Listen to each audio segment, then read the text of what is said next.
నాకైతే మా హస్బెండ్తో చక్కగా బయటికి వెళ్ళాలనిపించింది, కానీ టైం దొరకదు. టైం ఉంటేనేమో మా దగ్గర మనీ ఉండదన్నమాట. అనుకుంటే ప్రతి ఒక్క దానికి వంకలే దొరుకుతాయిలే. కానీ ఇవాళ నన్ను ఎలాగైనా బయటికి తీసుకుని వెళ్ళు అని అంటే, ఇంక మొన్ననే ఐస్ మ్యాజిక్ మిస్ అయింది కదా, అక్కడికి తీసుకుని వెళ్తా అనేసి తీసుకుని వచ్చారు. పిల్లల్ని అయితే ట్యూషన్కి పంపించాను, తీసుకుని రాలేదు. ఎందుకంటే ఎగ్జామ్స్ మళ్ళీ ప్రిపేర్ అవ్వకపోతే మళ్ళీ మంచిగా రాయలేరు అనేసి ట్యూషన్కి పంపించాను. ఎలాగో నేను రెడీ అయ్యే ఉన్నాను, పెళ్ళికి వెళ్ళి వచ్చాం కదా, ఇంకా అదే శారీలో కొంచెం మొహం కడుక్కొని పౌడర్ వేసుకొని చక్కగా ఇంకా బయలుదేరిపోయామన్నమాట.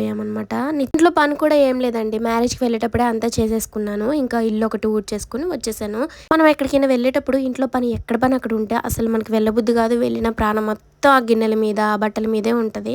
మేము వెళ్ళిన వెంటనే లోపలికి వెళ్ళిపోయాము, ఏసీలోకి. నాన్ ఏసీలో కూడా ఉంటుందిలే కానీ వద్దులే, బాగా ఉక్కపోస్తుంది కదా అని వెళ్ళి, ఇంకా దానికి దీనికి డిఫరెంట్ ఏంటంటే ఒక 10 రూపీస్ ఎక్స్ట్రా పే చేయాలి.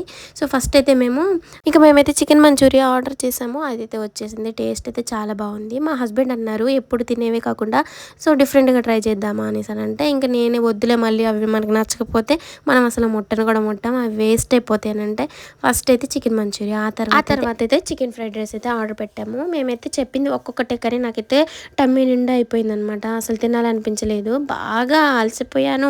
ఇంకా నాకేంటంటే మా హస్బెండ్తో బయటకు వెళ్తే చాలా బాగా అనిపించింది, హ్యాపీగా అనిపించింది.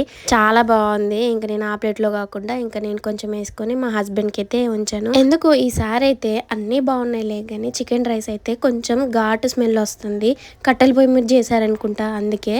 అవును, అడగడం మర్చిపోయాను, ఈ శారీ నాకు ఎలా ఉంది? ఈ శారీతోనే నేను మ్యారేజ్కి వెళ్ళాను. వీడియోలో అంత క్లారిటీ కనిపించలేదు కదా. చాలా మంది అన్నారు చాలా బాగుంది కలర్ కాంబినేషన్ అనేసి. బ్లౌజ్ డిజైన్ కూడా చాలా బాగుందని చెప్పారు. నేనైతే మస్తు హ్యాపీగా ఫీల్ అయ్యాను. ఎంత సింపుల్ శారీ అయినా కూడా బ్లౌజ్ డిజైన్ పెట్టి చేయించుకునే దాన్ని బట్టే శారీ అనేది హైలైట్ అవుతుంది.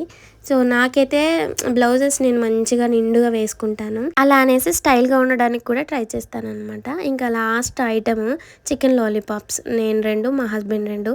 సో నాకైతే అసలు తినాలనిపించలేదు అబ్బా, వాటితోనే పొట్ట నిండిపోయింది. ఇంకా మేము తినడమే కాకుండా పిల్లలకి కూడా పార్సల్ చేయించుకొని తీసుకొని వచ్చాను. ఈ 2 అయితే లాలీపాప్స్ నాయ మొత్తం పిల్లలు తీసుకొని వచ్చాను. అలాగే వచ్చేటప్పుడు వాళ్ళకు కూడా చికెన్ రైస్ అయితే తీసుకొని వచ్చాను. అసలు ఎండకి ప్రయాణం చేసి నా మొహం మొత్తం నల్లగా మాడిపోయింది. అబ్బో, సమ్మర్లో పెళ్ళిళ్ళు అంటే బయటికి పోవడం నా వల్ల కాదబ్బా, ఒళ్ళు మంటలు ఎత్తేసింది. అట్లా కానీ వీడియోకి అయితే లైక్ చేసేయండి.